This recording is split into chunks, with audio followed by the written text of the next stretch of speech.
When I first decided to pretend that I'd lost my memory, it wasn't out of cruelty. It wasn't for revenge. It was because I was tired of feeling invisible in the home I had built with love. People think old age is about aches and medicine. But the real pain comes from silence, from the way people stop looking at you, stop listening to your words, stop asking what you want. One morning, I sat at the kitchen table, a cup of cold tea in my hand, and realized no one had spoken to me for almost 2 days. My son had been too busy with work. My daughter-in-law barely looked up from her phone. And my 2 grandchildren, my sweet, bright children who once clung to my dress, now rushed past me as if I were a piece of furniture.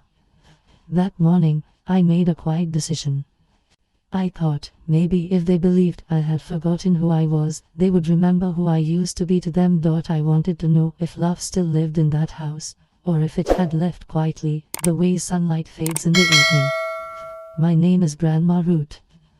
And this is my story, a story of love, loneliness, and the little test that changed everything. If you're watching this, thank you for listening to a piece of my heart. Please subscribe to the channel if you'd like to hear more true stories like mine. And in the comments, tell me, where are you from, and have you ever wondered who would truly stand by you when you're no longer strong? Now, let me tell you how it all began. I've lived in this small town my whole life. Our house sits at the end of Maple Lane, a white, slightly crooked house with ivy crawling up the porch and a lilac bush that blooms every spring. When my husband, Henry, was alive, the house was full of laughter. He had this deep laugh that shook his shoulders and made me laugh too, even when I was trying to be serious.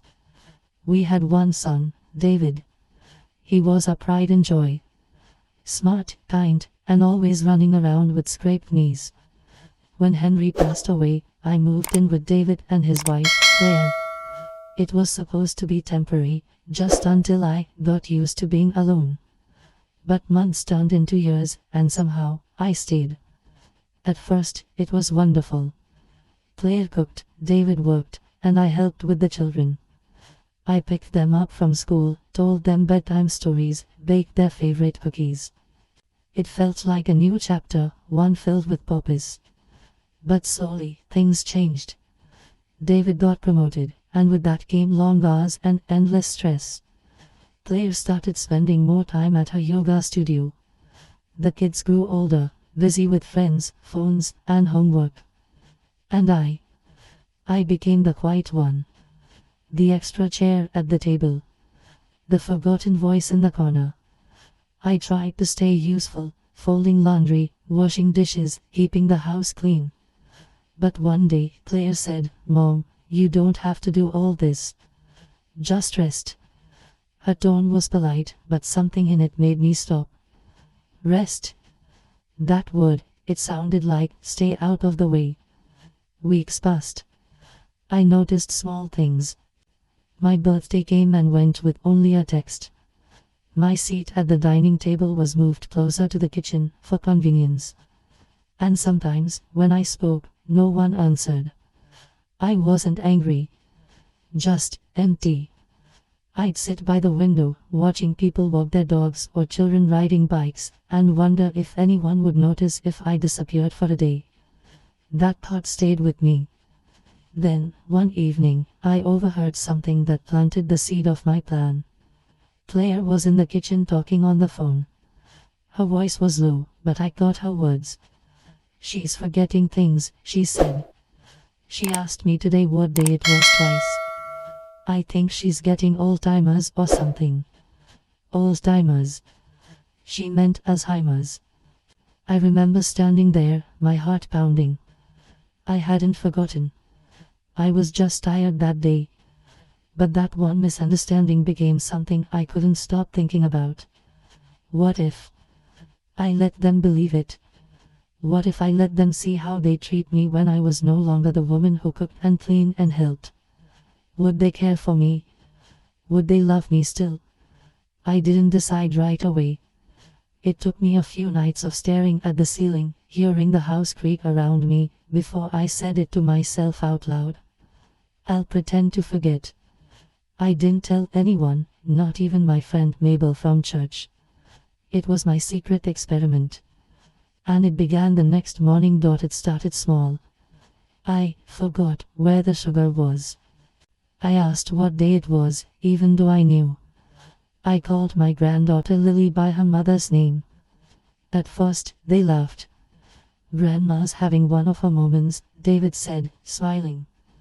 I laughed too, even though my stomach twisted.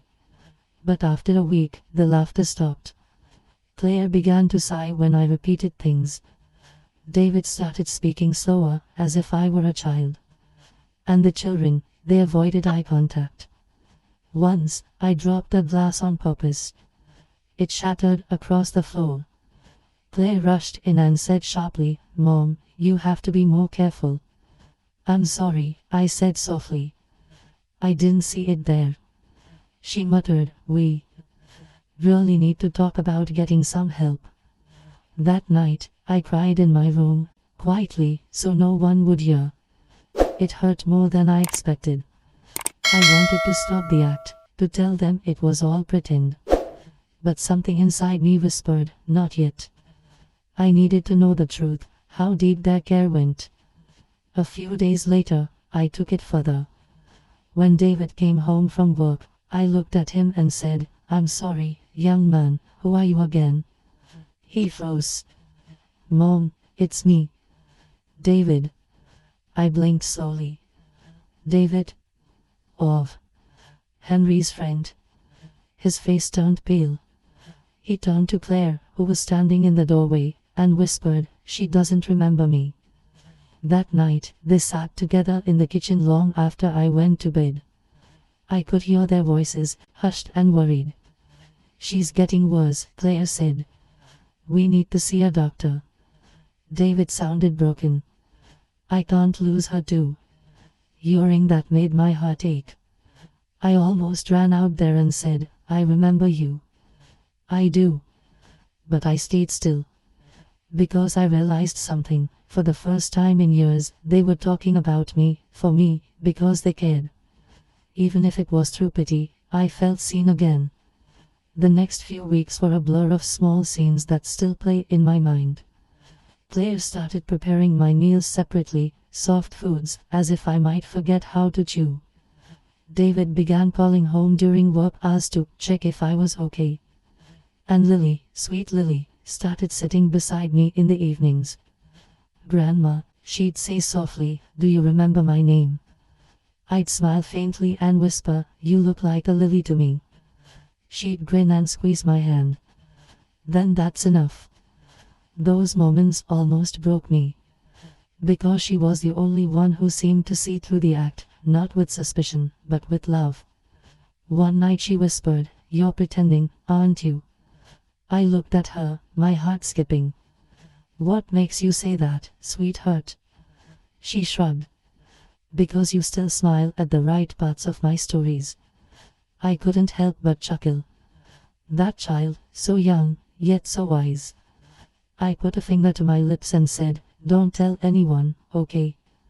She nodded. "Promise." From that moment, she became my little accomplice.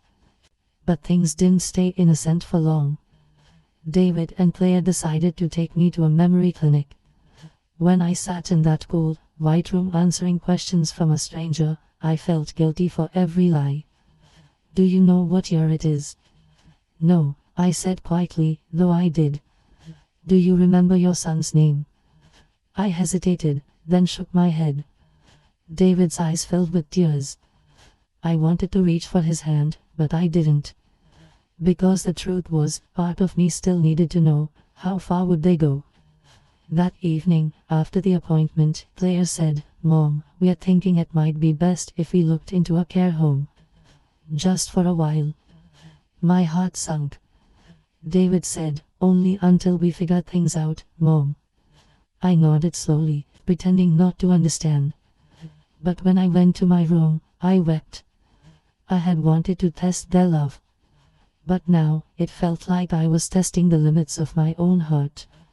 How could I keep pretending when the result might be losing my home, the only place that still held Henry's laugh, Lily's footsteps, and my memories. Music softens to a low hum, faint thunder outside. That night, I prayed for the first time in a long time. I whispered, "Lord, please, don't let me leave them before they find me again."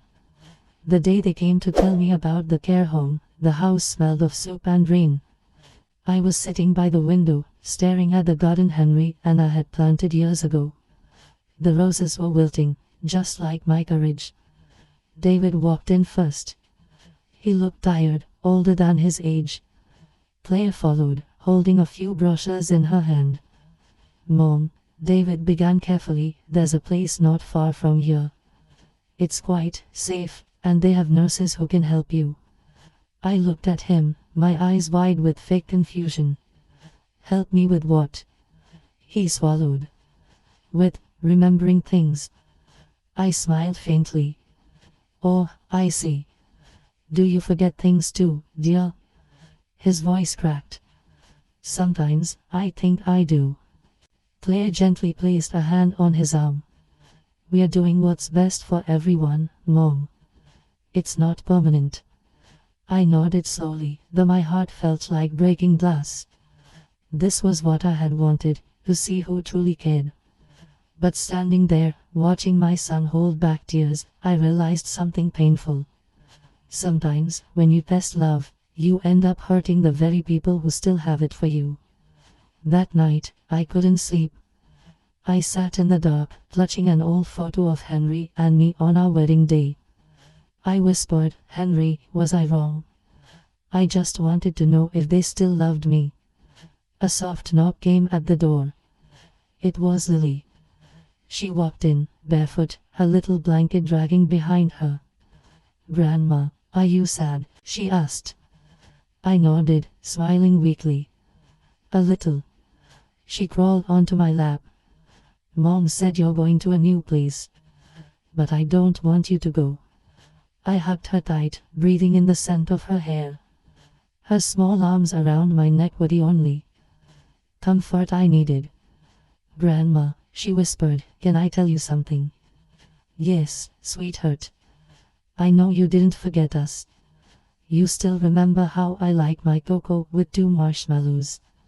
I laughed through my tears. "You caught me again." She giggled softly. "Then why are you pretending?" I hesitated. "Because I wanted to see how much people remember someone when they think she doesn't remember them." Her face grew serious. "That's sad." "Yes," I said quietly. "It is." She reached for my hand. "Then maybe it's time to stop pretending." Her words echoed in my heart all night.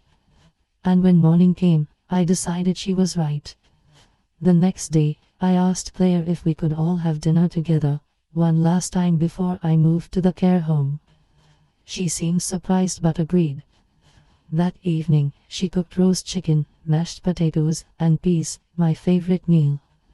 We all sat together, something we hadn't done properly in months. The children chatted, David asked about school, and for a brief moment, the house felt alive again. Halfway through dinner, I put my fork down and said softly, "I have something to tell you." Claire looked nervous. "What is it, Mom?" I took a deep breath. "I remember everything." The table went silent. David blinked. "What do you mean?" "I mean," I said slowly, "I never forgot. Not your name. Not this house. Not who you are. It was all pretend." Claire gasped. David stared at me, disbelief and confusion written all over his face. "Mom," he said finally, "why would you do that?" Tears filled my eyes. "Because I felt like I was disappearing. Like no one saw me anymore. I wanted to know if I still mattered to you." David pushed his chair back, running a hand through his hair. "So, all this time, the doctor's visits, the worry, it was all." I nodded slowly. "I'm sorry." Claire looked angry, hurt, then soft. Her voice trembled. "Mom, do you know what it felt like? Thinking we were losing you. watching David break down because he thought his own mother didn't know him. I couldn't look at her. My hands shook as I whispered, I know. And I hate myself for it. I never meant to hurt anyone. The silence that followed was heavy. The ticking clock filled the room. Then, David stood up and walked away. He didn't slam the door, he just left quietly. And somehow, that hurt more. Claire stayed behind, wiping her tears. She said softly, "You should rest, Mom." I nodded, unable to speak. That night, I sat alone in my room, staring at the family photo on the dresser. I had found my answer, but at a cost I hadn't expected. They did care, deeply. But now, they also felt betrayed. For the first time since Henry died, I felt truly alone. The days that followed were quiet. No one mentioned the care home again. But the house felt heavy, as if words were trapped in the walls. David barely spoke to me. Claire was polite but distant. Only Lily came to my room every night, bringing me cookies and hugs. One morning, I heard the sound of the front door closing. I looked out the window and saw David sitting on the porch steps, his head in his hands. I walked out slowly, wrapping my shawl around my shoulders. "Mind if I join you?" I asked. He nodded without looking up. We sat there for a long time, the air cool and still. Finally, he said quietly, "Do you know what scared me most, Mom?" I shook my head. "When you looked at me and said you didn't know who I was." He swallowed hard. "I thought I'd lost you for good. And I realized I hadn't told you enough, how much I love you." Tears filled my eyes. "Oh, David." He turned to me then. "But when I found out it was pretend, I felt angry. Not because you lied, but because you didn't trust us to still love you without testing us." I took his hand, trembling. "You're right. I didn't trust enough. I was so afraid of being forgotten that I forgot how to simply believe in love." He squeezed my hand. "Maybe we both forgot, in different ways." We sat there until the morning sun warmed our faces. Then, quietly, he said, "Let's start over." And I smiled, a real smile, the first in weeks. "Let's." From that day, things began to change, slowly, gently. Claire started spending more time with me in the kitchen. She'd hand me vegetables to chop and ask about Henry, about our early days of marriage. Sometimes we laughed, sometimes we cried. One afternoon, she said softly, "I'm sorry, Mom. I should have been more present before all this." I shook my head. "No, dear. I should have spoken instead of pretending." That conversation melted away months of cold distance. The children, too, changed. Lily would sit with me for hours, drawing pictures of our family. Her brother, Ben, started asking me to tell old stories again, something he hadn't done since he was little. For the first time in years, the house began to feel alive again, not because of the noise, but because of the warmth. One evening, as the sun dipped low and the house filled with the smell of cookies, David walked in holding a small box. He placed it on the table and said, "Open it, Mom." Inside was a framed photo, the four of them smiling, with space left beside them. At the bottom, it said, "Our family, all remembered, all loved." Tears blurred my vision. I whispered, "You didn't have to do this." He smiled. "I wanted to. Because we remember you, Mom. Always." I reached out and touched his cheek. "Then I suppose I don't need to pretend anymore." We both laughed, softly, like people who had been through a storm and finally saw sunlight. Life after that became simpler. I still forget small things sometimes, truly forget, not pretend. But now, when I do, someone is always there to remind me with love, not frustration. Sometimes I sit by the window, looking at the garden, and think about that strange little test I once created. Was it foolish? Yes. Was it wrong? Maybe. But in its own painful way, it brought my family back to me. It reminded them, and me, that love isn't about grand gestures or perfect memories. It's about showing up. It's about staying close, even when words are hard to find. If I've learned anything, it's that people need reminders, not through tricks or tests, but through quiet honesty. Sometimes, you just have to say, I need you. Those 3 words can save more hearts than any clever plan ever could. I tell Lily that often now. She laughs and says, I know, Grandma. I need you too. And every time she says it, I feel young again. I don't know how many more years I have left. But I know this. When the day comes that I truly forget, the love in this house will still remember me. That thought gives me peace. And as I close my eyes each night, I whisper, thank you, Henry. They found me again. This was my story. My name is Grandma Ruth, and I learned that love doesn't fade, it just needs a little reminder sometimes. Thank you for listening to my heart. If this story touched you, please subscribe to the channel, share it with someone who might need hope, and tell me in the comments, have you ever felt forgotten by someone you love? I'll be reading your stories, too. Because, in the end, we all just want to be remembered.